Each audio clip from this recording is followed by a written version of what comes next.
What's good, my people? Welcome into Buckets, Action Network's daily NBA betting podcast. We're in the workshop Friday, NBA slate. Look, Bryan Fonseca's in the building. Joe Dellera's in the building. And to be honest, fellas, it hurts that I'm with you guys today because I missed yesterday. I'm your host, Sean Little. I was at the Garden watching the New York Knicks implode. I had the flights booked to Vegas. Halftime, I'm calling the guys, where are we going to dinner? The reservations were being made. It was all set. Knicks implode. And then I was like, man, I should have just went and shot my regular scheduled buckets with J Money. I could have stayed. I could have left in the first half. Just a rough way to go out. I am recording this live from the Tommy John home studio. We got a lot of games to talk about on a Friday. It should be a lot of fun. You know how we do it. We get a cap. We get the play. We get the cap. We get you guys out of here. First of all, Bryan Fonseca, what's going on? I haven't been on with you in a minute. That is true. I actually just got done doing a show now that's on another network, but you know it's a Knicks centric show, and we talked extensively about Trae Young. So I'm kind of all Trae Younged out right now. But not an ideal couple of losses that the Knicks recently had at home is what I would say. No doubt about it. Joe Dellera, what's up, baby? Hey, just like you, I'm a little upset about the New York Knicks, but hey, it is what it is. At least we don't have to go and play the Bucks, so it should be an easier matchup coming up for us. So it's nice to be here with you guys. Correct. I haven't gotten to pod with you two this season yet. No doubt about it. Let's get the listeners a few winners. We got 4 plays total for you. Bryan Fonseca, give me your best bet for the Friday NBA slate. We're going Kevin Durant over 22.5 points. Kevin Durant over points may be the most played prop in the NBA since like 2007, legitimately. Back to the well. Joe Dellera, I know you got a couple plays for us. Talk to me. Yeah, I'm going to be on our guy Joel Embiid over 28.5 points and Chris Paul over 8.5 assists for the San Antonio Spurs. I'm going Devin Booker. 3+ triples, -110 in the market as we record this on Thursday night. They're going to be in Utah taking on the Jazz. Fonseca and I will break that game down extensively. We wanted to open the show and talk a little bit about Jimmy Butler. A lot of conversation around the superstar, Jimmy. When he's on the floor, he's very good. He hasn't been on the floor too much. It's hard to get chunks of games from Jimmy Butler.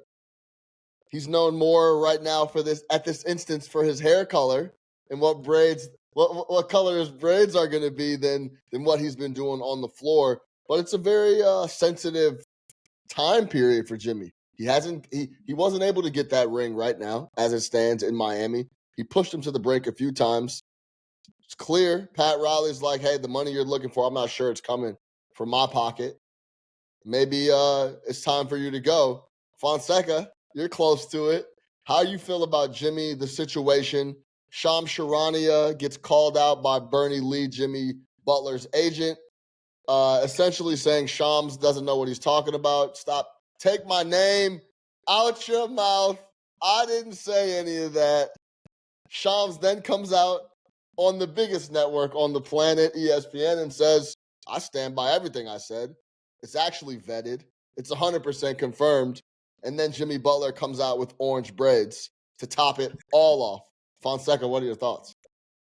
And Jimmy Butler's had blue, he's had red, and he's had yellow to signal the teams that are apparently on this list, allegedly, supposedly, if there even is a list. All we know is that Shams reported where he reported Bernie Lee came out and like was basically just coming at his neck and his character. And all I'm going to say on that part of it is I don't think, because there are a lot of Heat fans who like they're going to believe what they want to believe, and ultimately if you hate the media, then yes, you're not going to believe Shams. But why would Shams lie and put his name and his credibility on the line for something like that's not even like a huge make or break type of story? It's just, oh, like he'd be interested in this market if he were to get traded. But ultimately, he and Brian Windhorst and everyone else who's reported on this acknowledged that like he wants to stay in Miami. He wants to get an extension there, but they haven't worked it out because they don't agree on how much his value is.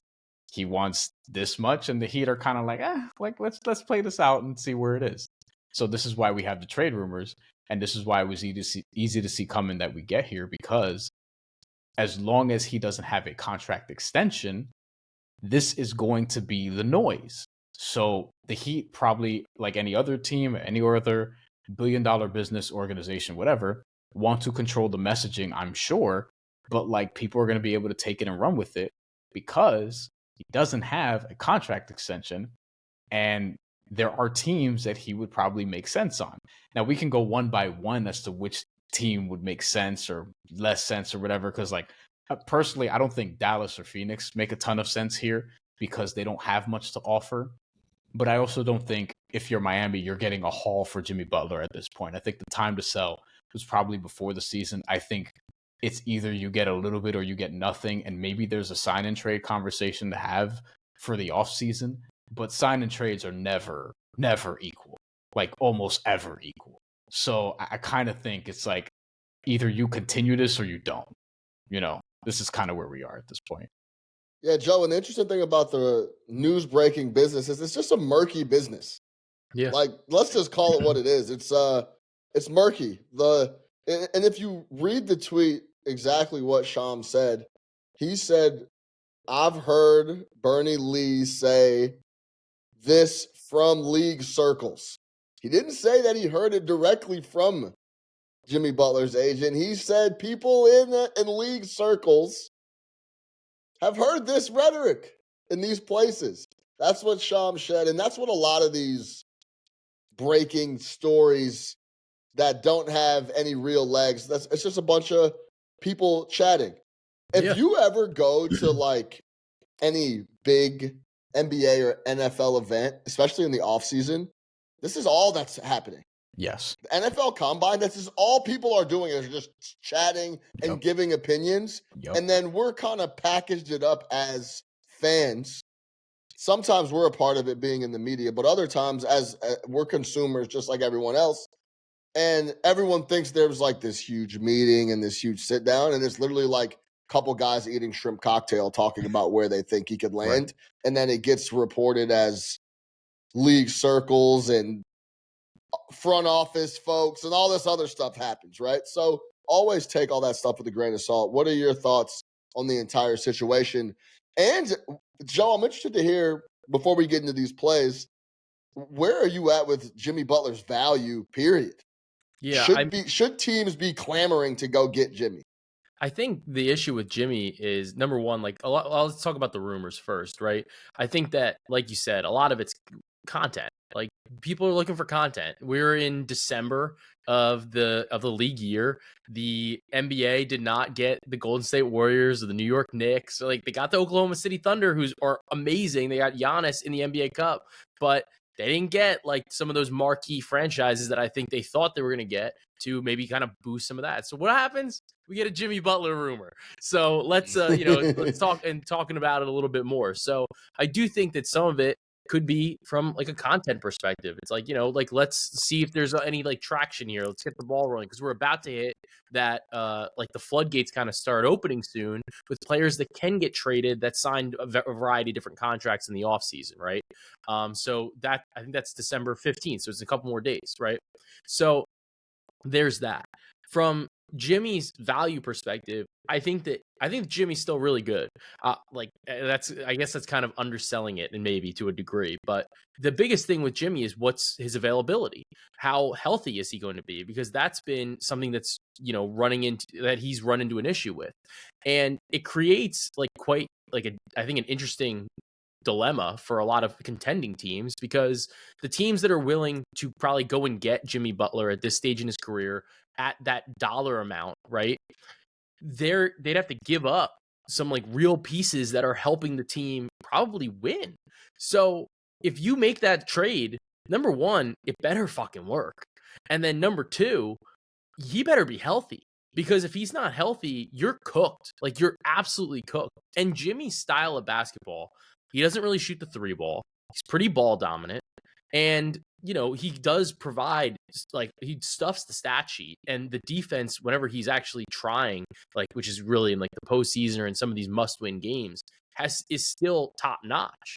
But you're not going to get that consistent effort realistically, like on a nightly basis. That's just not what's happening. He flips the switch in the playoffs. So it does really make it very interesting to see which teams not only can go afford to get him, but then are you going to trade up? Are you going to trade anything when you're going to owe him upwards of like $50-60 million in a year or two, and he's going to be like 38?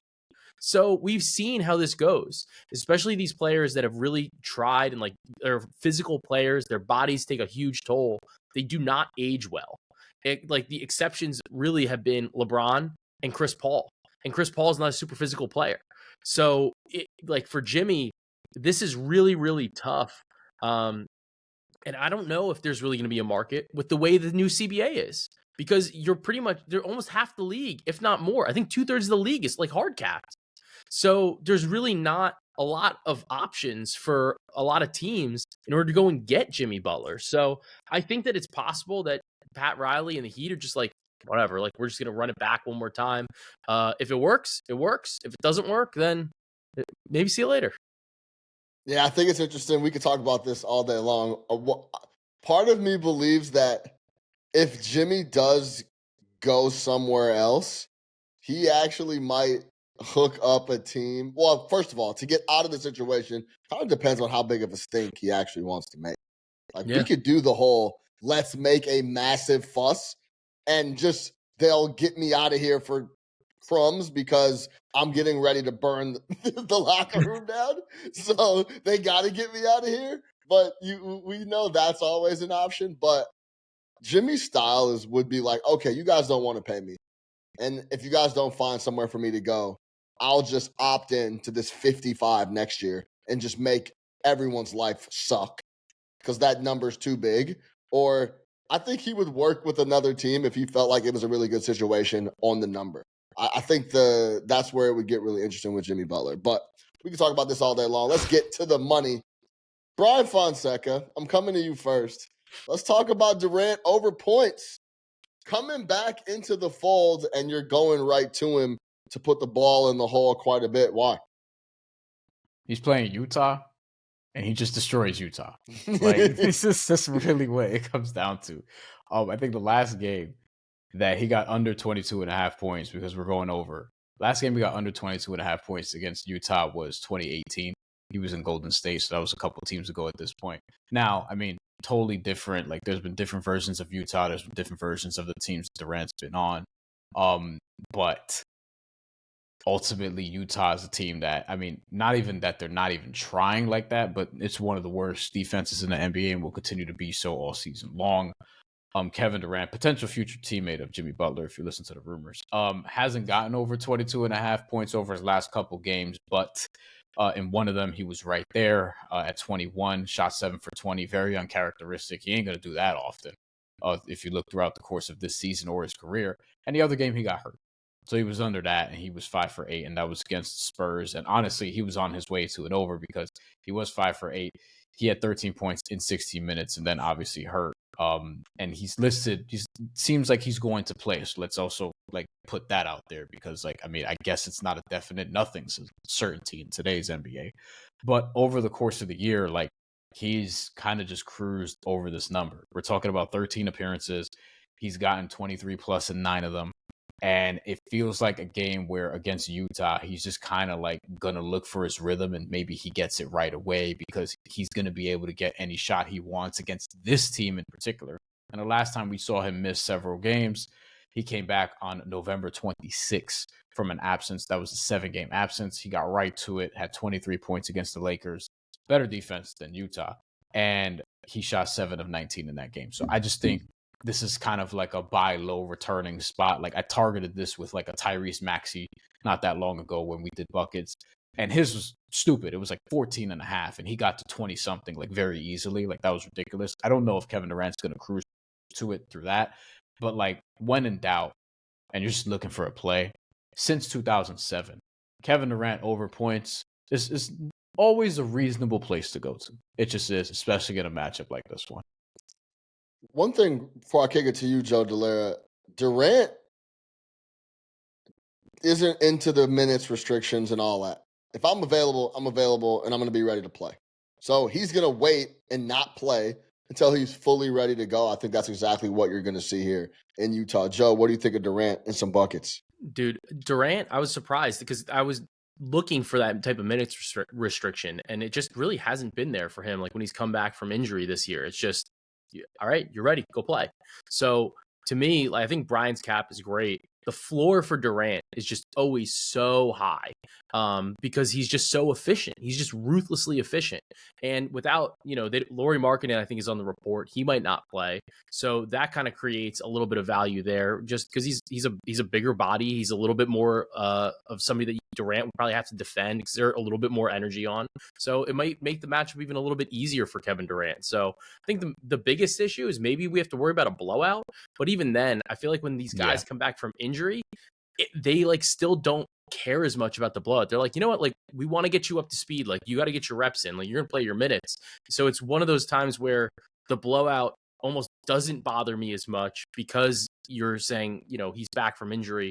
We need to ramp him up because we have more important games later on that he's got to get ready for.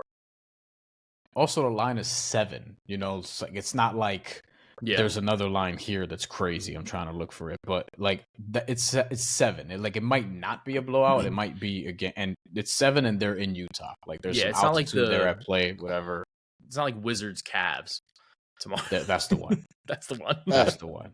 That's in 10 games this year, with Durant, Booker, and Beal on the floor, Durant's true shooting is 72%.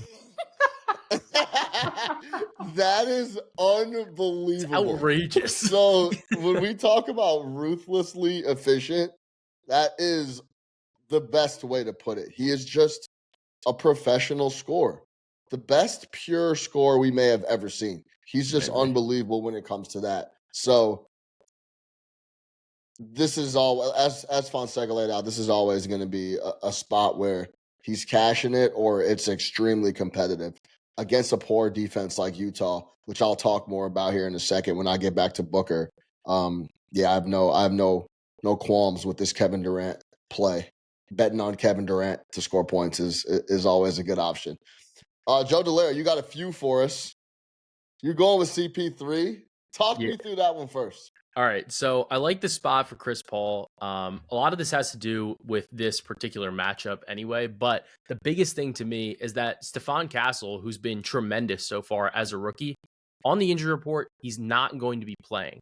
So what we have seen is Chris Paul obviously is an elite offensive engine in terms of the way that he can facilitate the ball, right? When Chris Paul has played without Stephon Castle this year, he's actually played almost the exact same amount of minutes with Castle and without Castle. With Castle, he averages 12 and a half assists per 100 possessions.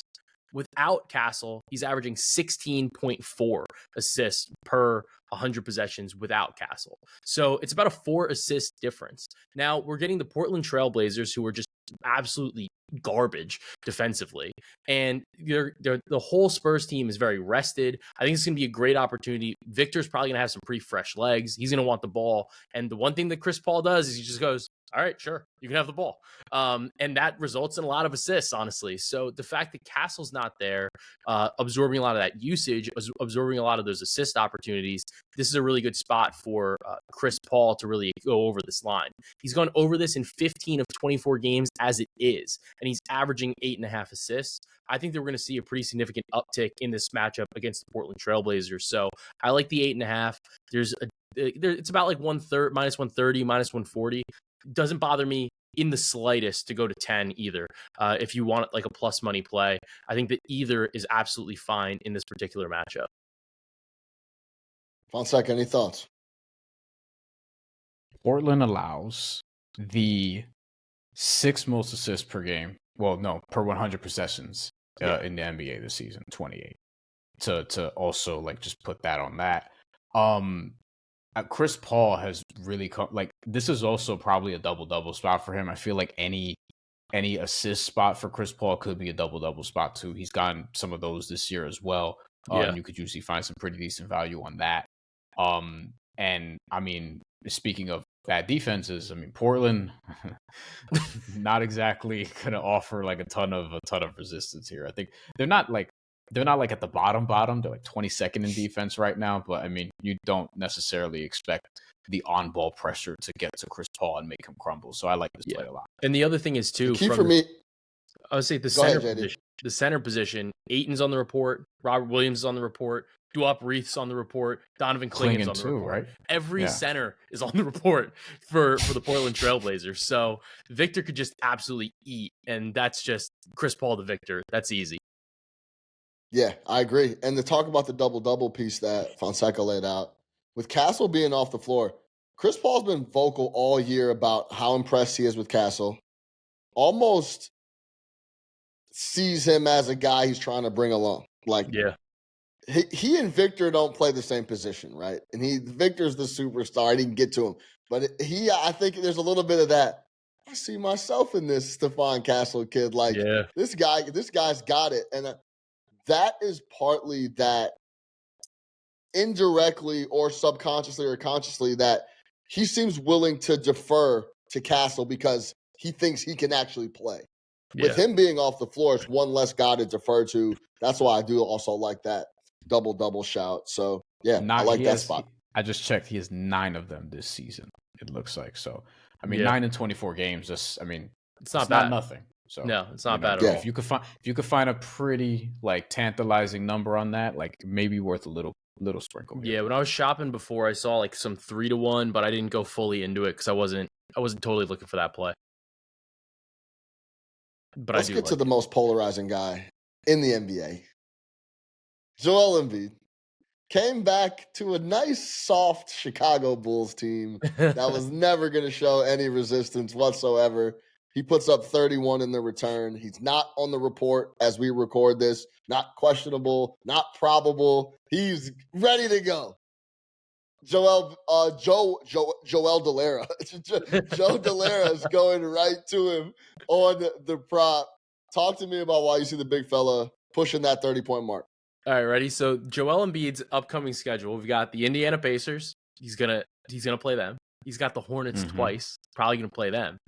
And then it's a back-to-back against Cleveland, so he'll probably sit that one out. There it is. So, and then he's gonna play Victor, and then he'll play on Christmas. But the thing here is that this is an incredible matchup. Centers have absolutely torched Indiana all season, just absolutely cooking on the interior.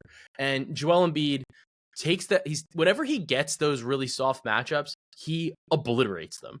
It's never just it might be okay. Like he's gonna do okay. Like, and he puts up maybe like a 22 or 24 point performance where you're like, he kind of left something on the table there. He blows them out of the water, like without fail. And the thing that he's done against this Indiana Pacers team over the past couple of seasons is absolutely destroy them. Hit this in 7 of 8 games against the Pacers, averaging 36.5 points per game, 30 plus in all 7 of those overs, and the miss is at 26 points. This is about as good of a scenario to come back to after he's now had an extended break. So he's going to be feeling fresh. He knows this is an elite matchup, and he is going to cook Indiana. This game is exactly one that he would just script up and go, I'm going to drop at least 30 in this game.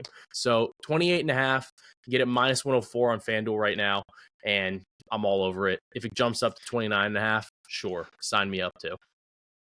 Yeah, I don't have much to say on this. I agree with everything you just said. Retweet. Because there's no doubt in my mind he was having a coffee, sitting at his table, and said, I'm going to play Chicago and I'm going to bust their ass. And then I'm going to suit right back up and I'm going to bust Indiana's ass. Yeah. That's I think he's even like, this is a good time to get back in the fold. So I agree wholeheartedly. Giannis also does this too. He's like, ooh, I could put up huge numbers in this game, and that's exactly what I'm going to do. Their eyes get big, and I believe, and I agree with you wholeheartedly, that's exactly what Joel did here. Fonseca, what do you think? I just don't want to bet on Joel Embiid right now. I don't want that experience. I don't want to like have to sweat it out. Like I'm interested in the unders, like generally, but not for this matchup No. because I think to Joe's point, like this is not a this season thing only too. Like last season was probably worse, but last Yeah. season also like centers will put it up against them. It's like it's funny you mentioned him, Giannis, like they like to put up big numbers against these teams where they have these spots. Then I feel like Jokic is like when they play Washington, for example, he's like, I don't really want to score, but do I have to? Exactly. He's like, I kind of feel Have to? sad. Like, all, you know, the like, all you, opposite. like, are you It's guys the like, wait, opposite. Yeah. really? We're not gonna play that well. We might lose. Oh, fine. I'll get like 56 or whatever it was he got in that game. Like, you know, he's Yeah. like, it's different for Outrageous. it. But yeah, I mean, I can't argue with it. I just don't feel motivated to bet Joel Embiid overs because I mean, just the entire Joel Embiid experience has been depressing this season. But I hope Joe hits his bet because Joe's my guy. Yeah, it's also the interesting thing too is that they haven't like him, Maxey, and PG haven't played that many games, so we are still learning that dynamic and how it's going to shake. But don't overcomplicate it. The interior is the weakness for the Pacers, and they've been getting beat up there for years now. We're going back a big enough sample size to where Joel Embiid is going to have an advantage down there, and if he wants to go get 30, it shouldn't be too big of an issue. All right, let's go back to Phoenix. Devin Booker, 3+ triples, minus 110. Everyone in the Valley of the Sun has to be very happy to see Kevin Durant will be back tomorrow in the fold in Utah. Suns 1-9 without Durant in the lineup. Tyus Jones, Devin Booker, Brad Beal, Nurkic on the floor with some type of, there's typically been a combo of like Ryan Dunn or Plumlee starting, but those four guys on the floor together, Jones, Booker, Beal, Nurkic, offensive rating 104.4, defensive rating 124.1, pace 100, even per 48. When you look at Beal, Booker, and Durant, just those three together, the offensive rating goes to 119. And then when we talk about just how much this helps Devin Booker, nobody on the planet wants to see Durant back on the floor than Devin Booker. Without Durant, true shooting, 48%. With Durant on the floor, it goes to 60.5. He just gets better looks. He doesn't have as much attention on him. He has a lot less responsibility. He feels a lot less pressure. It shows on the floor. It shows in the numbers. It shows in the win column. With Durant this year, he's hit 3+ triples in the last 4 games. In those 4 games, 48% from the floor, 40 from the floor, 44% from the floor, 59% from the floor. Without Kevin Durant, he's hit 3+ triples once in his last 4. He only shot over 38% from the floor once over that 5-game span. Last thing here, the Utah Jazz allow 43-point attempts a game. That's 29th in the NBA, only behind Atlanta. And then when we talk about Utah, them playing a lot better at home, they're more comfortable at home. Well, they're dead last in 3-point attempts allowed at home at 41 a game. So if they're going to give up a ton of attempts, if Booker's going to get cleaner attempts because Kevin Durant's on the floor, which is the proof's in the pudding, that's exactly what's been going on. He won't feel as much pressure to do everything. I think that improves his game quite a bit offensively. 3+ triples for Booker against a team that gives up 41 a night on the attempt side should be very doable. Let Durant get 20, 30, 25, 30, cash Fonseca, and then Booker could just score 9. We'll just go 3 for 3 from 3. Go sit down, relax. Kevin Durant show, and that's how we can cash both. Fonseca, since you're on this game with me, what do you think of that play? Yeah, I mean, this could be one of those games where Phoenix just has a lot of points early, and I think that's kind of what you and I are hoping for. To the 3-point, if you will, teams are shooting 36% from 3 against Utah, and I think that number should actually climb because of the looks you can get against them. We'll see what actually happens with the injury report because Markin is questionable. Jordan Clarkson, I believe, is still questionable, and obviously there's still they're going to be missing Taylor Hendricks. But I mean, the matchup is going to be right there for Devin Booker, especially with Kevin Durant there. Like they help each other out so much. And Kevin Durant, and this is what he's done as a star his entire career and probably his entire basketball life. If you're on this team, he just makes shit easier. And while attracting all that attention, he's still able to get his, and Devin Booker is going to be able to feed off that. Yeah, Joe, what do you think? I love it. I think Booker just seems to get so much better. The looks are just so much better for him. And like Brian just kind of alluded to, and you also mentioned it, it's just the attention is not there. It's so much easier to just slip out into space. And Booker, he does move off ball. So it is advantageous for him to have some other players that are a little bit more ball dominant in, Kevin Durant, Bradley Beal as well, and taking some of that attention away, because then Utah's just going to run out of defenders. They just don't have as many good defenders to throw out there, and he's going to get loose. He's going to get a couple threes. I love the spot. I like this play as well. Yeah, and let's not get it twisted. When Durant's out there, he has the ball in his hand quite a bit. He's right there. They're both like almost even, Devin Booker and Kevin Durant, when it comes to usage rate when both of those guys are on the floor. So I think it's just like seeing your favorite cousin on Thanksgiving or Christmas. It's like, my man is back. Let's hang out, relax. The pressure is off. I can take a deep breath. I know I'm going to get a lot of looks. And you guys know this, and everybody that's locked into hoops and watches it every single night knows this. I just don't want the ball on this possession. Here you go, Kevin. Yeah. When guys aren't on the floor that you could do that to, it's a big lift every time down that you have to take the responsibility of running the O, putting the ball in the hole, figuring that out. That's why I was so impressed with what Franz Wagner was doing when Banchero went out, because literally, if you watch the Magic, every single offensive possession, he brought the ball up and was expected to either score or create a scoring chance. Not a single possession did he have off. If he was on the floor, that's what he was being asked to do, and he was actually doing it. That's why it was so impressive from Franz Wagner. But as a hooper, just here you go, man. Here, Brad, you go do something. I'm going to go stand in the corner. And you know who is starting to grow out of this a bit, but even still falls into that little lull even before Julius Randle showed up, was Anthony Edwards.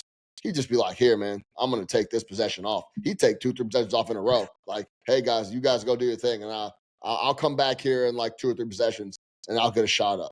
So it's just a lot of pressure when you got to come down and deal with that on a night-to-night basis.